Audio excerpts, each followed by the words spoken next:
Hey folks, welcome back. Here we are with Jon Henderson, Good Time Tricycle. Jon, let's finish this off here. You know, we were talking about the market when we went to our break. You know, some of the folks you talked about, you know, the different events that bring those type of numbers, 40, 50, 60,000.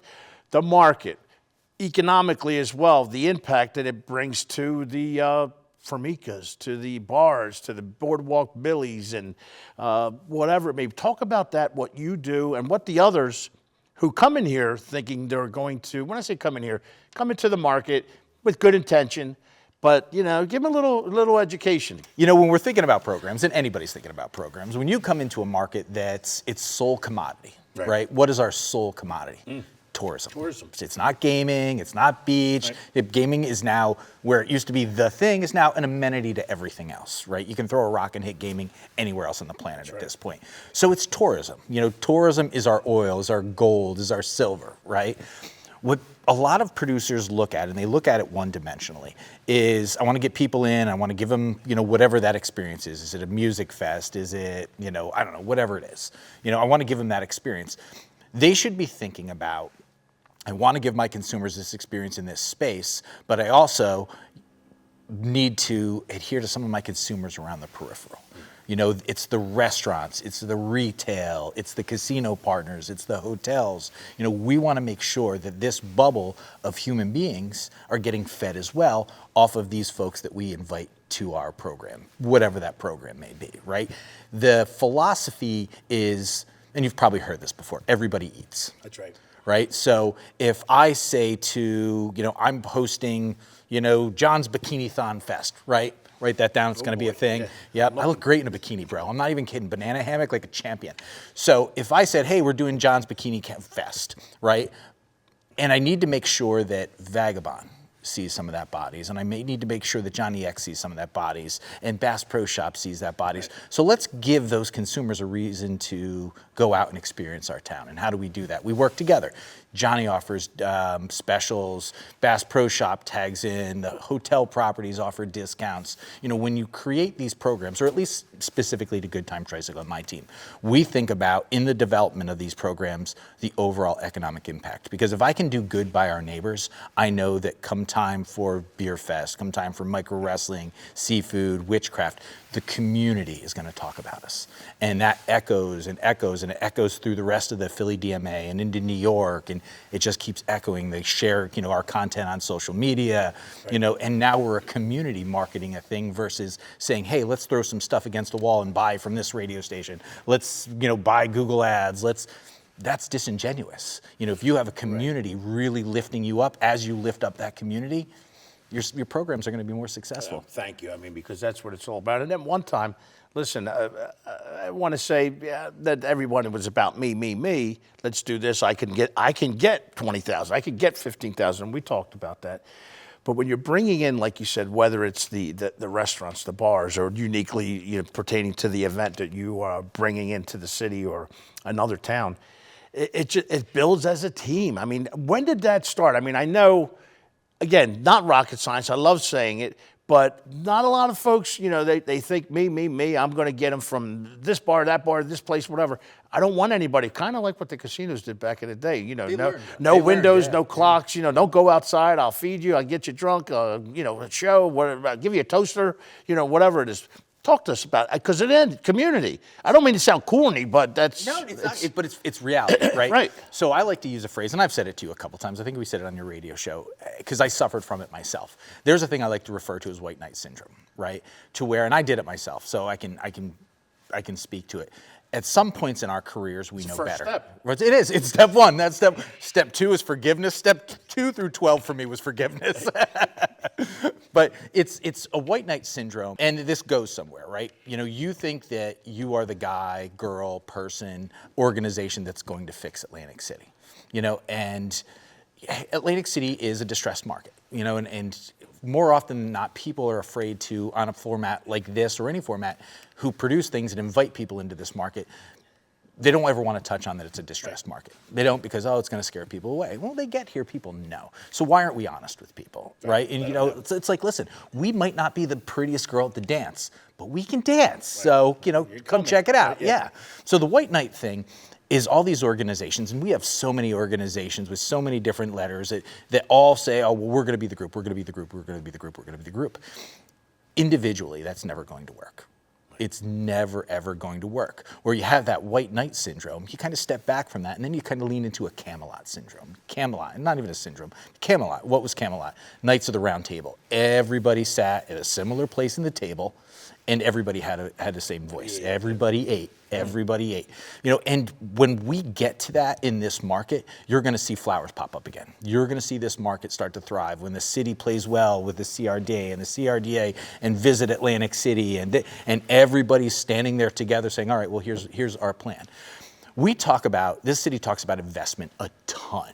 They don't ever talk about event development and investment. They talk about investing in new hotels and in bulkheads, and they talk about investing in housing, and nobody ever says, well, in order to create that proper Atlantic City program, the program that speaks to Atlantic City, that's organic Atlantic City, that's created in Atlantic City, we don't talk about that investment. We don't talk about, you know, how to develop those programs. How do we plant a seed in the ground, and in 3 or 4 years, you know, that seed garnishes fruit that brings tens of thousands of people to this market. And they'll come, John. They'll come. Because you've proven it. Well, and if it's others compelling. have as well. Right. A lot of folks But have, you yeah. have to be able to, like you said, step back, be able to, you know, plan it, develop it, and invest in it. You know, the time. Just recently, as we taped this show, you know, left a meeting on Pennsylvania Avenue and talking about the air show. And what I saw there, again, and I've been to a lot of meetings. I need to get a life. It may seem like some people think I do. I love going to meetings, always have, voice myself there, public portion. But what I did see recently, I want to say in the last maybe year, 8 months, is a lot of folks stepping back, all these ABCs, you know, the different alphabets that you talked about, saying, okay, we got to work with this person. We got to work with this group. We got to work with the city. We got to work with, you know. So I'm kind of seeing that. And listen, there comes a time where you either have to poop or, you know, whatever, you know how that's saying. They got that beat button. Yeah, right. And I think that time has come. Again, I want to say it positively. I try to go to a restorative narrative approach of things because I was a Debbie Downer for many years, but I'm very realistic, not naive. It has to be done, though. I mean, go on. I know I'm piggybacking on what you're saying, but I believe 100% what you're saying is on. The way of the city is the way of the county, right? And so often, you know, the state, yeah, you know, how much does the state take from Atlantic City? I mean, like we read those articles, we see that narrative constantly, you know, but the way of the city is the way of the county, right? And we need everybody in the county to be a fan of the city.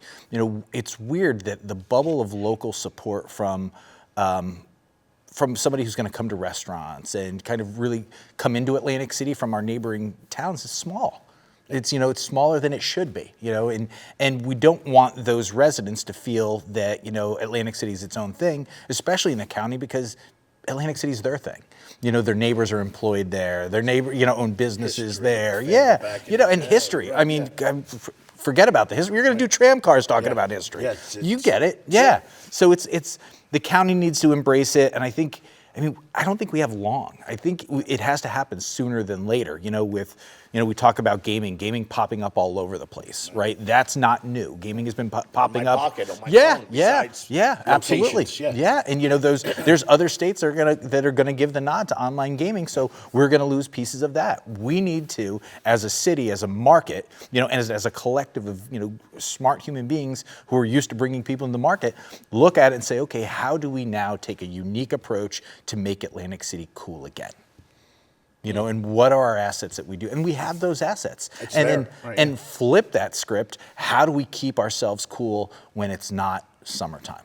How do we give people a reason to come hang out in Atlantic City when it's 4 degrees outside, when it's, you know, like, listen, global warming's a thing. We'll be Miami Beach soon enough. But until then, how do we get folks here? January, February, March, April, you know, when it's a little cooler. What are those things? And that's the development you talk about. I mean, some of the festivals and that you have at those times of the year, although you have them year round.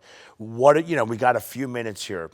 Do you see it moving in the right direction? Again, and this is not to knock anybody or whatnot, but it has to. It doesn't have a choice. Exactly. It doesn't have a choice. I think what has to happen is everybody, the right people have to sit in the room, and unfortunately, the right people aren't coming from New York. The right people aren't. The right people are here, you know. And what happens is everybody's guarding their Cheerios. That they're like, oh, Mike's gonna eat my Cheerios. John's gonna. I love Cheerios. John's gonna eat my Cheerios. You know, it's a community bowl. You know, we're all either gonna succeed together or we're all gonna fall together. And I think that timeline for Atlantic City is shorter and shorter and shorter. You know, if you look at, we made a call a bunch of years ago, weirdly pre-COVID, that there was going to be a resurgence on programs in small town America. You know, small town Americana fairs, you know, things like that, rodeos are going to have a resurgence.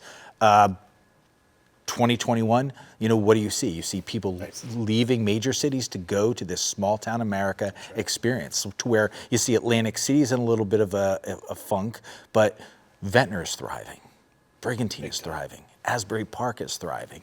So do we, as a small town, 48 blocks long, do we embrace that? Do we say, you know what, we're a small city, let's give it a small town feel and lean into that version of programming? Like we just saw a week ago, parades. Beautiful, right? You know, touch on it. 50,000 people came to Atlantic City. It was a free parade. Everybody ate.